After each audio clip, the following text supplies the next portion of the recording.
Yorana Polinetti, Yorana, tous les amoureux du ballon rond, bienvenue dans Fais-nous un foot.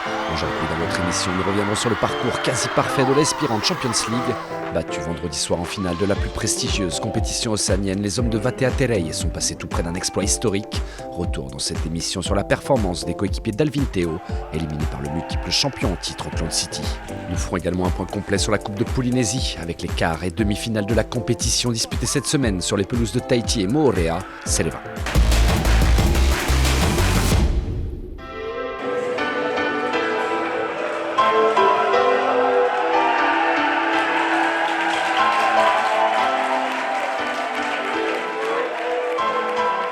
'Vainqueurs de l'OFC Champions League pour la 12e fois de leur histoire. Vendredi soir au Stade Pater, Auckland City a validé face à Pirée son ticket pour la Coupe du Monde des clubs FIFA 2025. Je ne peux pas être plus heureux et fier de mes joueurs. Comme je leur disais, nous avons vécu un tournoi incroyable, loin de nos familles et des gens que l'on aime. Ça n'a pas été simple tous les jours, il a fallu faire beaucoup de concessions pour en arriver là. Nous savions que cette finale face à Pirée devant leur public n'allait pas être du tout repos. Je voudrais d'ailleurs les féliciter, leur campagne a été fantastique, les joueurs sont d'une grande qualité. Le fait de terminer le tournoi sur ce résultat et de remporter ce nouveau trophée est exceptionnel pour notre club. Battus 4-0 par Auckland City, les joueurs de Vatea-Terei avaient pourtant montré une force de caractère lors des demi-finales de la compétition. Opposé aux Fidjiens du Rewa FC 2 jours plus tôt dans un match complètement fou, l'AS Pirée a certainement laissé des plumes sur la pelouse du Stade Pater.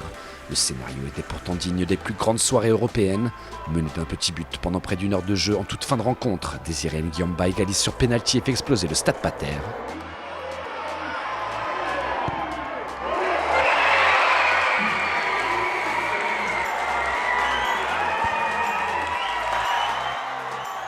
Les supporters n'en avaient pas pour autant fini avec l'ascenseur émotionnel. Quelques secondes plus tard, le point blanc est une nouvelle fois désigné par Mathieu Conger, offrant à Pirée la possibilité de tuer le match. On prend le même et on recommence. Pater s'enflamme. Pirée passe devant le tableau d'affichage.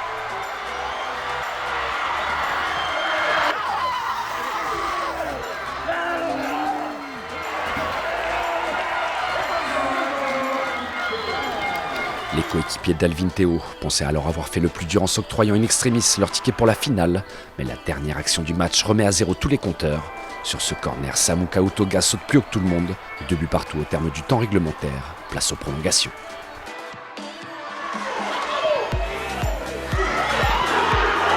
Passé la douche froide, les protégés de Vatea-Terei vont lors du premier quart d'heure se mettre définitivement à l'abri des Fidjiens. Patrick Tepa sera le premier à donner un réel bol d'air à son équipe. 10 minutes plus tard, le malheureux Peña Medrova envoie la balle dans sa propre cage. 4-2 au finish, Pirée accède pour la seconde fois de son histoire à la finale de l'OFC Champions League.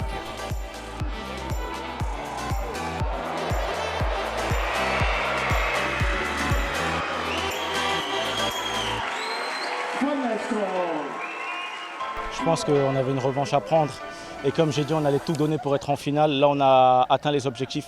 Je suis content, comme je dis, pour tout le groupe parce que sans l'aide de toute l'équipe, on ne serait pas arrivé là où on a.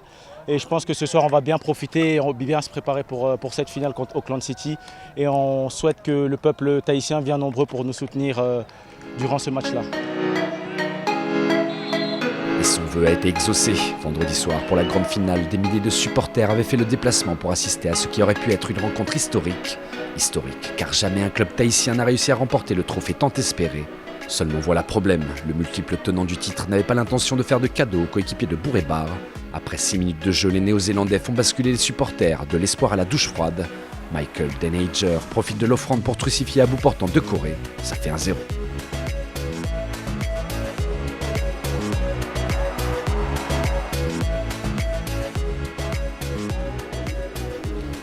Au-dessus techniquement et physiquement, Auckland City se met à l'abri 30 minutes après le coup d'envoi.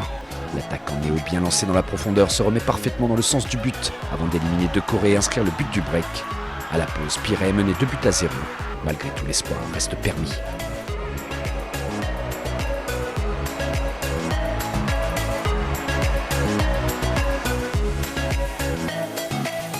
Attendu par tous les passionnés du ballon rond, les débuts de la seconde période va définitivement clore les débats.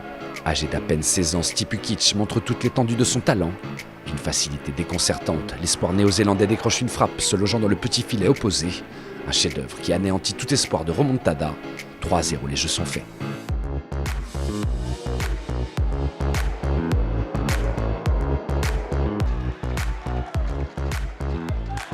comme si le mal n'était pas suffisant, à l'heure de jeu, Christian Grey vient de la tête ajouter son nom à la feuille de marque. 4-0, finish. Piré est tout simplement tombé sur plus fort que lui. À notre micro, les réactions à chaud du coach Vatea Terre. Qu'est-ce qui manque à l'AS Pirée? Qu'est-ce qui a fait la différence aujourd'hui?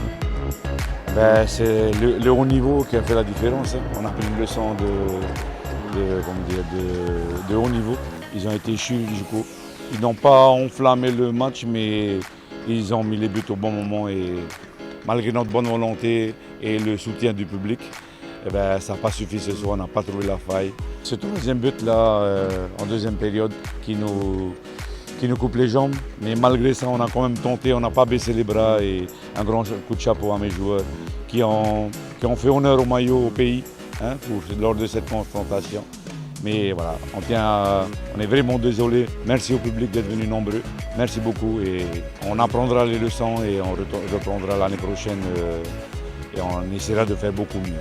On a ouvert le score très rapidement dans cette partie, ce qui n'était pas arrivé dans les autres matchs de poule.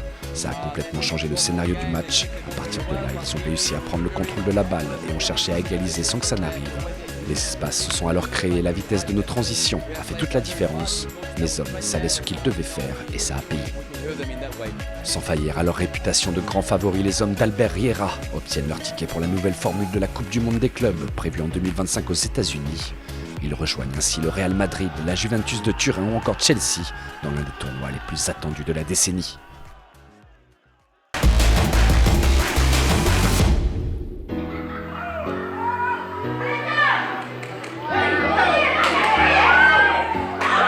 Opposé ce lundi à Central Sport dans le premier quart de finale de la Coupe de Polynésie, l'AS Dragon d'Assen Timiona a attendu les dernières secondes de la partie pour offrir à son clan le seul but de la rencontre. La patte droite de Ron Witinerawari permet à Dragon d'avancer en demi-finale de la compétition. Match difficile, fait chaud, avec un terrain assez compliqué quand même. Et voilà, c'est un match de coupe contre une belle équipe de Central. Et on gagne à la dernière seconde. Et maintenant, on passe au demi. Et on attend le tirage et voilà, on va essayer de remporter au moins un trophée cette année.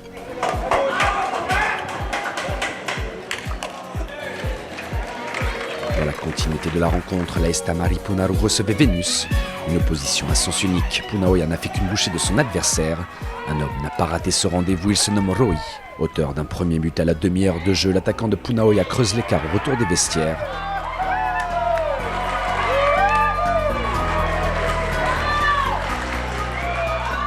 À l'heure de jeu, Gary Rochette sur penalty vient mettre un terme au suspense.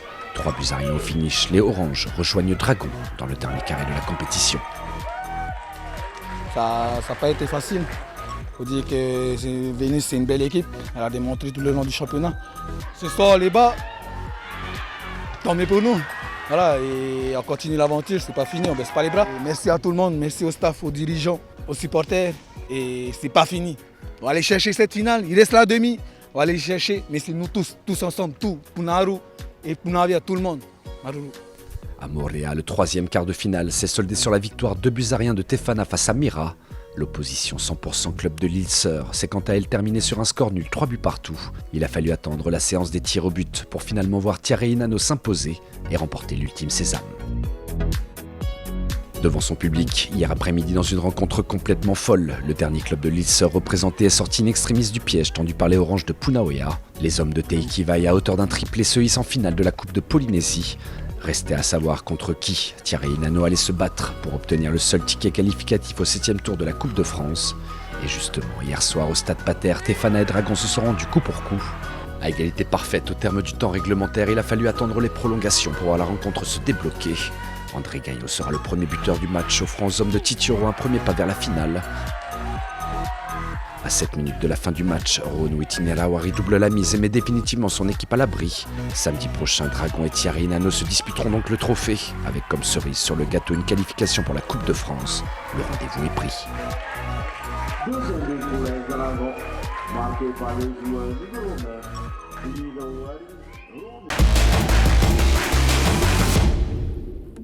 Voilà, Fénois Foot, c'est déjà fini pour aujourd'hui. Je vous donne rendez-vous la semaine prochaine avec la grande finale de la Coupe de Polynésie, sans oublier celle de la Coupe Ligue 2 qui opposera Mira à Excelsior. Merci à toutes et à tous pour votre fidélité.